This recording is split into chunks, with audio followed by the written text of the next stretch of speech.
March of 24, I wrote something for Fox Digital, everyone go back and pull it up, March 12th, and it was called How the Three I's Are Eviscerating Working Americans. So what were the three I's? Immigration, interest rates, and inflation. Borders closed, promise made, promise kept. 10-year was 508. I think it's at 4 now. And mortgage rates key off of that.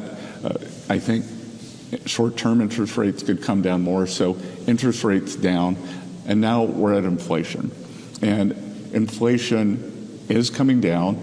I am very confident over the coming 3, 6, 12 months, we are going to see the third eye bite the dust, and inflation is going to come down.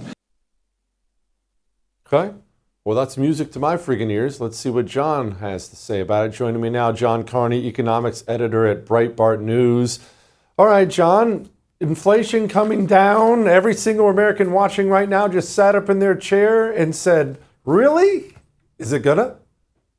It is coming down. Actually, some good news.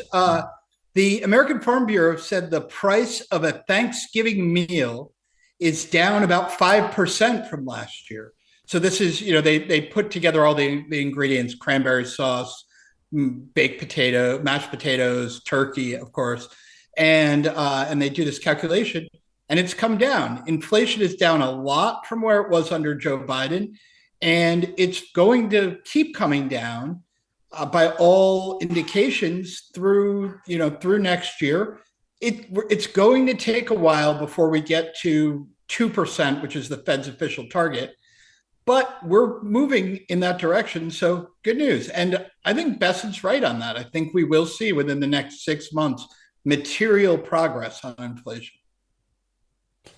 All right, John, which of course begs the question. So if we get inflation down to 2%, that does not return me, a normal American, to what I was paying before we decided to shut down the country for a bad chest cold. Is that over? Is that country simply gone because we shut it down? Is it? I mean, you can level with me. Is it over? Is that gone? No, I don't think it is. I think the key, we're not going to bring prices to where they should be. That inflation, unfortunately, is baked in the cake where we can't get rid of it. But what we can do is grow wages. So that's the other half of what I'll call like the Bessent Trump plan, is to grow wages faster than the rate of inflation so that wages catch up, so that things no longer feel as expensive as they are now.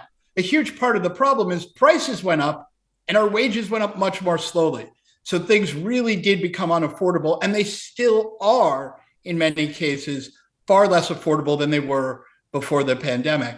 But if we can grow wages fast enough, we will catch up. It'll still feel bad.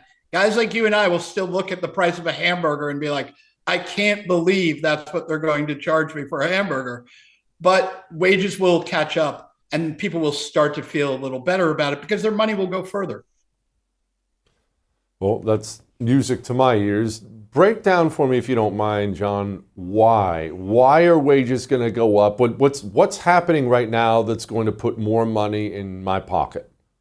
Sure, a couple things. One, we're having an investment boom in America. We just got durable goods orders in this week. I mean, it's backdated to September because the Democrats shut down the government. But they showed a huge leap in business investment for the second month in a row. It grew 0.9% in August and 0.9% in September. That kind of investment in business actually will create a lot of demand for labor. The other half of it is we've closed the border. That's one of the things Bessent was talking about in his 3 I's. That puts upward pressure on American wages. And what we're seeing is a lot more jobs are being filled by Americans rather than foreigners now. That will help bring wages up as well. And I think we're going to start to see the fruits of the deregulation and the tariffs, frankly, moving production back onshore. That will also put upward pressure on wages. So I think we're going to catch up faster than most economists think. They think, well, it'll take years and years. But one of the things I've learned in watching the Trump administration over the years is they always underestimate how quickly the economy can recover when you have good governance. John, zooming out from us, because sadly we are affected by the rest of the world, what's the global economic situation now? Because it wasn't just the United States of America that's had some rocky times in the past few years. That's been fairly universal. Are other places getting their feet under them? Are we starting to get back to normal or not? No. So there's a lot of economic problems still going on around the world. China has a really precarious economic situation. They are trying to their economy was, for the last few years, was really based on a property bubble where, something close to what we went through in the United States, where you had a real estate bubble. It's not based on mortgages as much. There's a lot of mortgages, but it's a property bubble. They were trying to replace that growth with export growth. The problem is they've run into Donald Trump, and the US is no longer open to Chinese dumping of exports. So that's a big problem for China.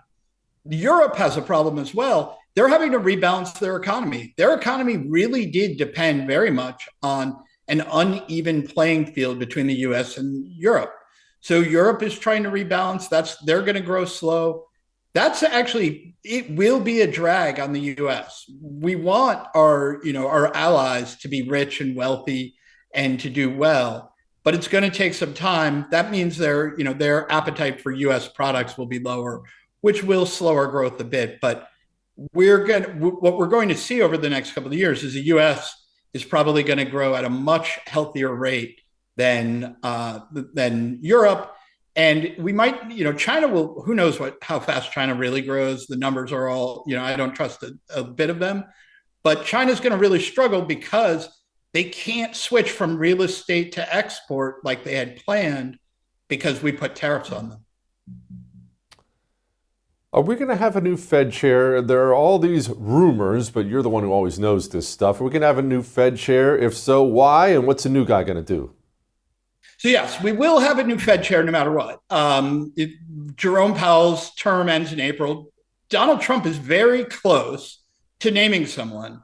Alex Marlow and I interviewed Scott Bessent. He made it clear that they are getting very close to, they've been interviewing candidates.